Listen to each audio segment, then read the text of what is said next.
Assalamualaikum everyone, welcome back to this channel. So in this video we are going to see about the trigonometric identities and they can also be called as Pythagoras identities. ठीक है, so this is the 7.4 exercise from the class number 10, chapter number 7. Okay, so we are going to start this chapter. So before we are going to solve this question, I want to tell some formulas about this exercise, and then after that we will start this exercise. So first of all, focus on this diagram. So as you can see here, this is the x-axis and this is the y-axis, and I have draw an angle here. So this is the theta of that particular angle, and I have assumed a point P on this point, and now I have draw a triangle in this diagram. So this is the perpendicular of this triangle, this is the base of this triangle, and this is the r indicates the hypotenuse of this diagram.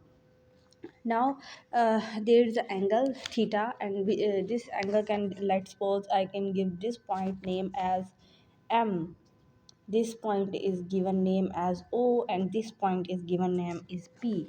So there is an angle form which is MOP. So you have to first of all write the definition of trigonometric identities, and in the definition you will write that first of all you have consider an angle of MOP in standard position, and let the point P, X and Y on the terminal side of the angle. Now you have to apply the Pythagoras theorem on it. So how you will apply Pythagoras theorem?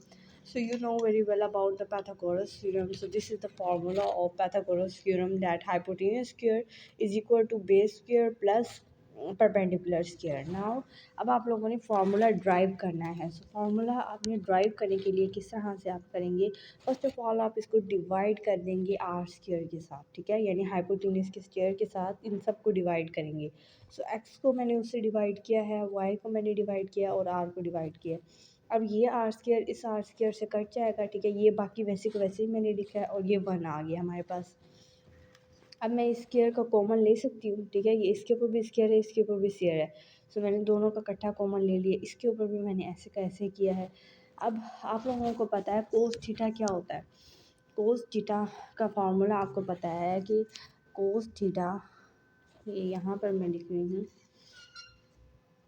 कि आपके पास जो cos theta होता है वो क्या होता है, colour brown hair, यानी बेस आवर हाइपोटेनियस होता है, ठीक है.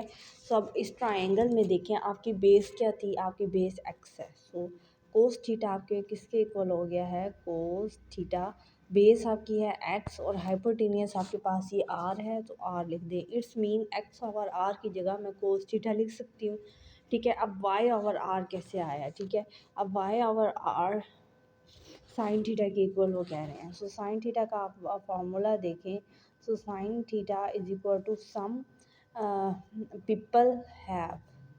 सो पीपल से क्या आता है, परपेंडिकुलर, और हाइपोटेनियस से क्या आता है, आर. सो यहाँ पर हमारे पास परपेंडिकुलर y है तो हम y लिख देंगे, और हाइपोटेनियस r है तो r लिख देंगे. इट्स मीन कि y ओवर r आपका साइन थीटा के इक्वल है, तो आप साइन थीटा उसकी जगह लिख देंगे.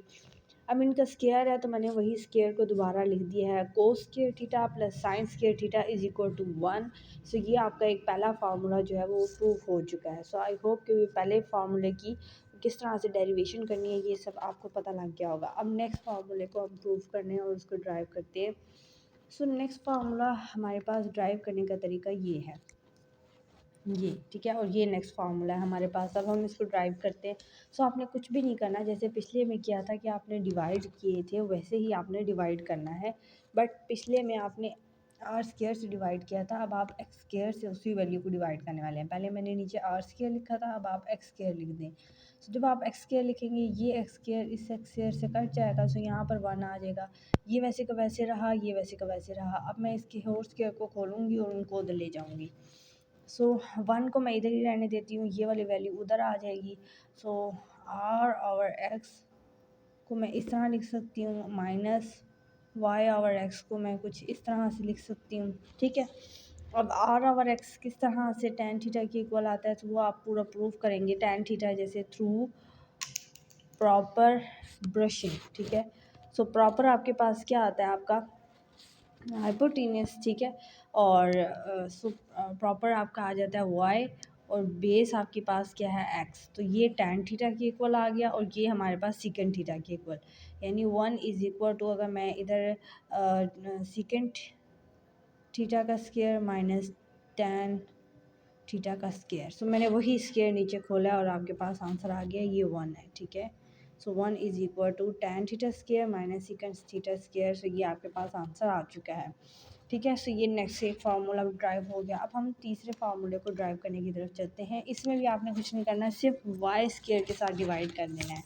जब आप इस फार्मूले को वाई स्क्वायर के साथ डिवाइड करेंगे, सो ये वाई स्क्वायर इस वाई स्क्वायर से कट जाएगा, इसकी जगह 1 आ जाएगा, ये बिल्कुल वैसे का वैसे रहा, ठीक है। अब उसके बाद आप लोग देख सकते हैं कि अब ये 1 मैं यहीं रहने देती हूँ, बाकी को उस तरफ ले जाती हूँ। सो 1 = आर स्क्वायर और वाई स्क्वायर माइनस, अच्छा इन स्क्वायर को मैं कॉमन ले लेती हूँ, ठीक है। एक ही स्टेप में मैं सारा कर रही हूँ, आप उसको दोनों ही स्टेप में अलग अलग कीजिएगा, ठीक है। एक्स और वाई होल का स्क्वायर। सो अब आप इनकी जगह इनकी वैल्यूज़ पुट करेंगे ना, तो आपके पास इनके आंसर्स आते जाएंगे। तो ये जस्ट इन्वर्स है दो चीज़ों का। कोसिकेंड किसका इन्वर्स होता है, साइन का इन्वर्स होता है। साइन की वैल्यू अगर आप निकालें, some people have, so people में क्या होता है वाई, और हैव में क्या होता है हाइपोटेनियस आर, यानी वाई और आर का ये इन्वर्स है। सो ये कोसिकेंट इसकी जगह मैं पुट कर सकती हूँ, कोसिकेंट का स्क्वायर माइनस, इसको जब हम निकालेंगे तो टैन थीटा की आप वैल्यू जब देखें थ्रू प्रॉपर और ब्रशिंग, प्रॉपर क्या है परपेंडिकुलर वाई, और ब्रशिंग क्या आर, यानी वाई और आर आना चाहिए था, बेस सॉरी है। सो बेस आपके पास एक्स आती है। सो अब एक्स और वाई होगा तो ये कॉट होगा टेन का इन्वर्स, और फिर जब मैंने इनको खोला तो ये फार्मूला हमारे पास आ गया। सो ये मैंने बताया कि किस तरह से मैंने इन तीन फार्मूलाज को ड्राइव किया है। अब हम इन्हीं तीन फार्मूलाज से क्वेश्चन सॉल्व करेंगे। सो आपने रट लेना है इन फार्मूलाज को, ये तीन फार्मूला अगर आपने याद कर लिए, सो 7.4 एक्सरसाइज करना आपके लिए कोई मुश्किल नहीं है।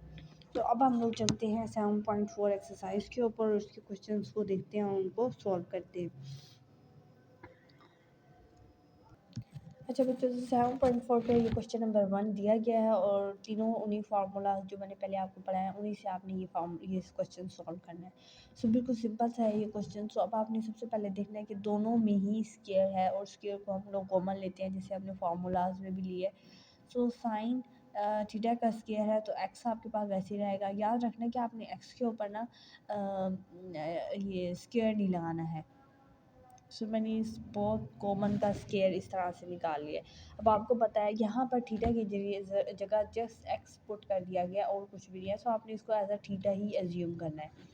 सो अब साइन और कोस किसके इक्वल होता है, टैन थीटा के इक्वल होता है, ठीक है। सो मैं टैन एक्स लिख सकती हूँ, होल का स्क्वायर हो जाएगा।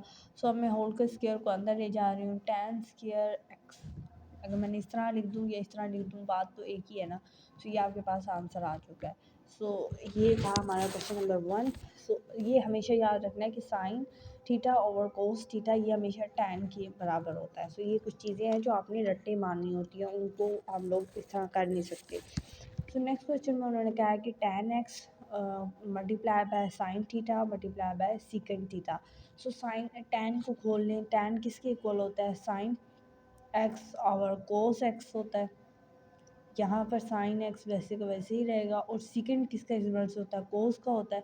सो मैं 1 कोस एक्स लिख सकती हूँ, ठीक है। अब यहाँ पर ये स्क्वायर हो जाएगी, दो साइन थीटा हैं और दो कोस थीटा हैं। सो इट्स मीन यहाँ पर क्या हो जाएगा, साइन स्क्वायर एक्स और कोस स्क्वायर एक्स हो जाएगा।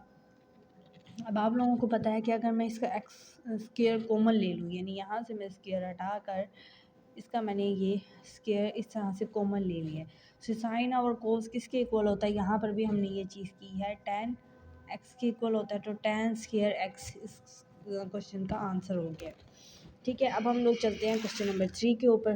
क्वेश्चन नंबर 3 उन्होंने आपको दिया है टैन एक्स और कोस एक्स।